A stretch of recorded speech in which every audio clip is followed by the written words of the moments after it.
At this place in history, we're in the Vermont History Center in Barrie. I'm with Executive Director of the Vermont Historical Society, Steve Perkins. Steve, who are we talking about today? We're going to talk about Sylvia Bliss. And so Sylvia Bliss is a fascinating woman. So she was a musician. She collected flora and had an herbarium. We'll learn more about that. And also wrote a few articles on psychology and psychoanalysts. So we're going to go upstairs. We're going to see Amy, and she's going to talk all about her.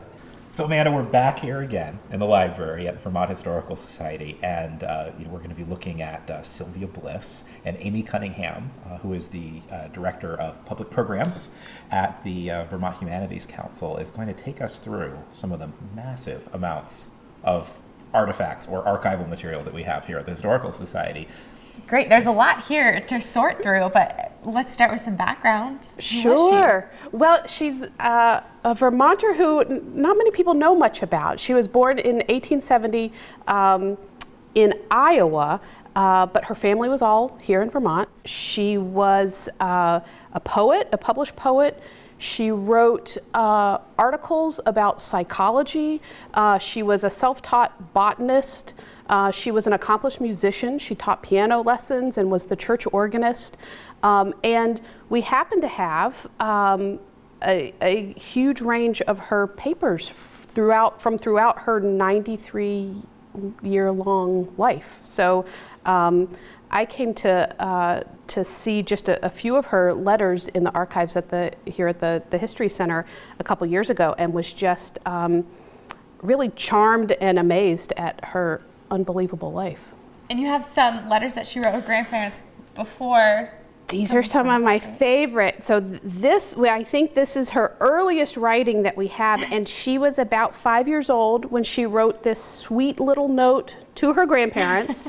She was living in Iowa. Her grandparents were in East Calais. I'm not exactly sure what that's depicting. Must be Vermont. It might be the Vermont landscape. Yes. Trees. And this might be, she became a self-taught botanist later on, so maybe this is plants and... Right. I'm not sure. It started from a young age. Yeah. Her handwriting advanced rapidly. We've got a letter from 1883. She's 13 years old, and she's writing to her grandparents. And in all of these letters, she's talking about how much she misses Vermont and how much she wants to come back to Vermont. And we know that the family comes back some years later when she's in her teens. They come back for good, and she lives the rest of her life in East Calais. She wrote an article called Aspects of Dream Life that was published in the Journal of Abnormal Psychology in 1915. Wow, and so her articles were accepted and published in a journal of psychology, Yes. And she's self-taught. Self-taught. She went to, I don't believe she finished high school. And so yes, the rest of her education was her own reading and learning. Her biographer, Forrest Davis, indicates that her circulation records at the Kellogg Hubbard Library were very active. She was checking out lots of books there. She was corresponding with different scholars around the country about psychology and other things.